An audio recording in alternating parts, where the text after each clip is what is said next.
Hello everyone, welcome back to my YouTube channel. तो आज की क्लास है 3 जून की, जो कुमार गर्व सर के द्वारा हुई है। उसके मैं हैंड रिटन नोट्स के रूप में इस क्लास का रिवीजन कराने जा रही हूँ। तो बिना टाइम वेस्ट किए इस क्लास को हम स्टार्ट करते हैं कि हाल ही में किस देश की अदालत ने गोल्डन राइस और बीटी बैगन के व्यवसायिक उत्पादन पर रोक लगाई है। तो ये देश बन चुका है फिलीपींस।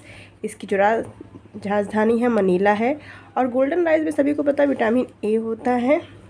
अंतर्राष्ट्रीय चावल अनुसंधान केंद्र भी मनीला में है। और मनीला जो है वो लुजोन द्वीप पर स्थित है। बीटी बैगन पे इसलिए रोक लगाई क्योंकि बैसिलस थ्यूरेसिस जीवाणु है इसमें। इस वजह से काफ़ी लंबे समय के बाद ये कुछ बीमारी का संकेत दे सकते हैं, इसलिए इन पर रोक लगाई गई है अभी। और रेमर्स मैक्स अवार्ड जो हैं वो एशिया का नोबेल पुरस्कार कहते हैं, जो मनीला से में दिया जाता है। सबसे पहले भारतीय को मिला था विनोबा भावे को, नवीनतम अभी मिला है डॉक्टर रवि कन्नर को। ललन टॉप पॉइंट्स है कि भ्रष्टाचार धारणा सूचकांक 23 में भारत की जो आई है उसमें 93वां स्थान रहा है। ट्राई के जो अध्यक्ष हैं वो अनिल लोहाटी जी हैं। जो भारतीय संचार है उनके जो अध्यक्ष हैं वो अनिल लोहाटी हैं, जिसे हम ट्राई बोलते हैं। झारखंड के सीएम पद पर किसे नियुक्त किया गया? तो संपई सोरेन को नियुक्त किया गया है। चलते हैं सेकंड क्वेश्चन की तरफ। तो blue and green island integrated programme किसने प्रारंभ किया है? तो यूएनडीपी ने प्रारंभ किया है। और इसके साथ GEF मतलब ग्लोबल इन्वॉल्वमेंट फैसिलिटी ने भी साथ दिया है। इन दोनों ने मिलकर इस प्रोग्राम को स्टार्ट किया है। यूएनडीपी की फुल फॉर्म है यूनाइटेड नेशन डेवलपमेंट प्रोग्राम। द्वीप पर रहने वाले, और इसका उद्देश्य है कि जो द्वीप पर रहने वाले जो लोग हैं उनका जीवन को अच्छा स्तर बनाए रखने के लिए। यूएनडीपी की स्थापना 1965 में हुई थी। हेडक्वार्टर न्यूयॉर्क में है। HDI का जो मानव विकास सूचकांक का जो इंडेक्स जारी करता है यूएनडीपी, वो इसमें भारत की रैंक 134 रही है। ललन टॉप पॉइंट्स है कि खेलो इंडिया यूथ गेम्स 2023 में सर्वाधिक पदक महाराष्ट्र ने जीते थे। हरियाणा के 37वें सूरज कुंड शिल्प मेले में 2024 का थीम राज्य कौन था? तो ये गुजरात था। भारत का पहला EV इंडेक्स किसने लॉन्च किया है? तो EV की जो फुल फॉर्म है वो इलेक्ट्रिक व्हीकल है, इसकी फुल फॉर्म। और ये NSE मतलब नेशनल स्टॉक एक्सचेंज ने इसको लॉन्च किया है। और आधार वर्ष इसको 18 माना गया है। और आधार मूल्य जो होगा वो 1000 से स्टार्ट है। सर्वाधिक योगदान दिया है ऑटोमोबाइल्स ने सेक्टर, जो ऑटोमोबाइल सेक्टर उसने योगदान दिया 72%। और सेबी जो है वो 1988 में इसकी स्थापना हुई थी। एक्ट 1992 का एक्ट है और हेडक्वार्टर मुंबई में है। सेबी का है जो शेयर मार्केट है उसको रेगुलेट करने का काम करती है सेबी। और इसमें जो माधवीपुरी है पहली हेड है महिला जो सेबी की हैं।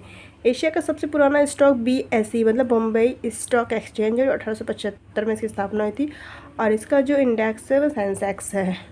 और NSE का NFT है। ललन टॉप पॉइंट्स हैं कि तालावीरा थर्मल पावर प्रोजेक्ट आधारशिला कहाँ रखी गई? तो उड़ीसा में रखी गई है। भारतीय नौसेना में शामिल किया गया पहला सर्वेक्षण पोत INS संध्याक है। चलते नेक्स्ट क्वेश्चन की तरफ कि हाल ही विश्व दुख दिवस 2024 कब मनाया गया है? तो विश्व का मनाया जाता है 1 जून को। और राष्ट्र का मनाया जाता है राष्ट्रीय दुख दिवस 26 नवंबर को।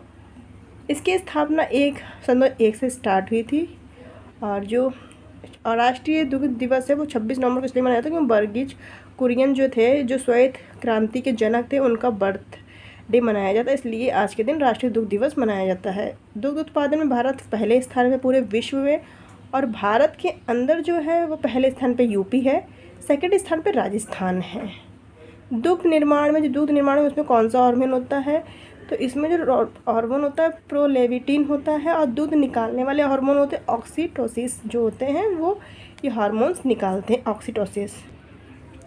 ललन टॉप पॉइंट्स है कि केंद्रीय मंत्री किशन रेड्डी ने देश के पहले डिजिटल राष्ट्रीय संग्रहालय कहाँ स्थापित किया? तो हैदराबाद में। कि 7वां हिंद महासागर सम्मेलन का आयोजन कहाँ हुआ? तो ऑस्ट्रेलिया में हुआ है। RBI द्वारा किस देश के 100 टन सोना लाया गया है? तो ये क्वेश्चन नंबर 5 है। तो ये RBI के द्वारा 100 टन सोना लाया गया, मतलब 100 टन मतलब बहुत 1 लाख kg सोना लाया गया है। कहाँ से? ब्रिटेन से इंडिया की तरफ। और ये कहाँ रखा जाएगा? ये मुंबई मिंट रोड और नागपुर ऑफिस जो है ऑफिस में रखा जाएगा, जो RBI के हैं। ब्रिटेन में एक बार और लाया गया था 1991 विदेशी मुद्रा भंडार। ये इसलिए लाया गया था क्योंकि जब विदेशी मुद्रा का भंडार कम हो गया तो हमने सोना वहाँ पर रख कर IMF से गिरवी रखकर आप वहाँ से रुपए लिए, मतलब जो थे मुद्रा विदेशी मुद्राएं ली थी। और जो RBI इसकी स्थापना 1 अप्रैल 1935 में हुई थी। आयोग यंग हिल्टन कमीशन, इसे शाही आयोग भी बोलते हैं। हेडक्वार्टर मुंबई में है। अलग टॉप पॉइंट्स हैं कि चौथे खेलो इंडिया यूनिवर्सिटी गेम्स कौन शुभांकर लॉन्च हुआ है। इसमें अष्टलक्ष्मी हुई थी। और इतिहाद किस IPL टीम का आधिकारिक प्रायोजक है, तो चेन्नई का ये आधिकारिक प्रायोजक है।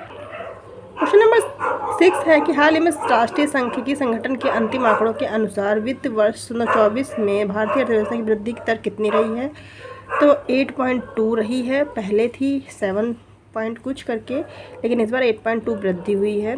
और इसने किसने किया है, ये NSO मतलब इसकी राष्ट्रीय सांख्यिकी संगठन है।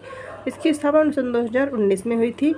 पहले NSSO प्लस CSO जो है दोनों मिलके मर्ज होकर ये NSO हो चुका है।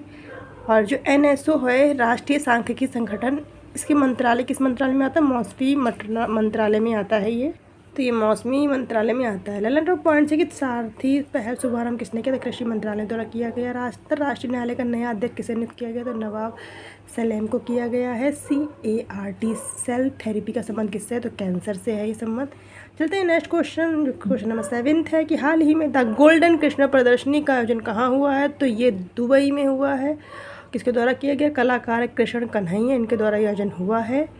पर्यावरण और जो अभी UAE ने पर्यावरण पे वीज़ा जो दिया है वो क्या है, ब्लू रेजिडेंस वीज़ा कहते हैं, जो पर्यावरण सुरक्षा के लिए दिया गया है, देते हैं residence visa. Lalan top points है कि ऐलान मोदी कार्यक्रम UAE ने स्टार्ट किया था। विश्व जैविक विविधता फ्रेमवर्क कोष की पहली बैठक कहाँ हुई, तो वाशिंगटन DC में हुई है। क्वेश्चन नंबर 8 है कि हाल ही में वर्ष 2024 पेरिस ओलंपिक के लिए क्वालिफाई करने वाले पहले भारतीय पुरुष मुक्केबाज कौन हैं, तो ये निशांत देव बन चुके हैं। पेरिस में होने वाला है ये ओलंपिक, क्रम 33वां है। मशाल वाहक हो गया अभिनव बिंद्रा एंड लीड करेंगे शरद कमल जी। टैलेंट ऑफ पॉइंट, आसाम ने किस आधिकारिक राज्य फल के साथ रूप में नामित किया, तो काजी नींबू किया। केंद्रीय खेल मंत्री अनुराग सिंह ठाकुर ने 45वें शतरंज ओलंपियाड मशाल सौंपी है, तो ये हंगरी को खोड़ी सौंपी है। अडानी पोर्ट्स ने किस देश के दार एस सलाम पोर्ट संचालन हेतु 3 वर्ष समझौता किया है, तो तंजानिया है।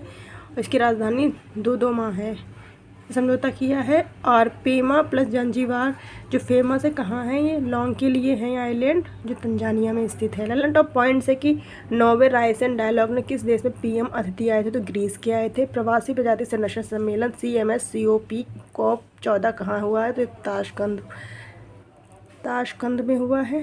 क्वेश्चन नंबर लास्ट है इस वीडियो का, तो अगर आपको वीडियो अच्छी लगे तो प्लीज़ आप वीडियो को लाइक भी कीजिएगा। चलते हैं, केंद्र सरकार ने तम्बाकू नियंत्रण के लिए किसे ब्रांड एम्बेसडर नियुक्त किया है, तो ये PV सिंधु जी को नियुक्त किया है। PV सिंधु 2016 में जो ओलंपिक रियो हुए थे, रियो में उसमें इन्होंने सिल्वर जीता था। 2020 में टोक्यो में जो हुए थे, टोक्यो में ओलंपिक, उसमें इन्होंने ब्रॉन्ज जीता था। अगला टॉप पॉइंट्स हैं कि लॉन्च निजी चंद्रमा लैंडर ओडिसीज का संबंध किससे है, तो UTT कंपनी से है और जो कहाँ के USA की है। बहुराष्ट्रीय सैन्य अभ्यास शांति प्रयास चौथा कहाँ हुआ, तो नेपाल में हुआ है ये। अंतर्राष्ट्रीय मातृभाषा दिवस चंद्र कभी मनाया गया है, तो ये मनाया गया 26 फ़रवरी को।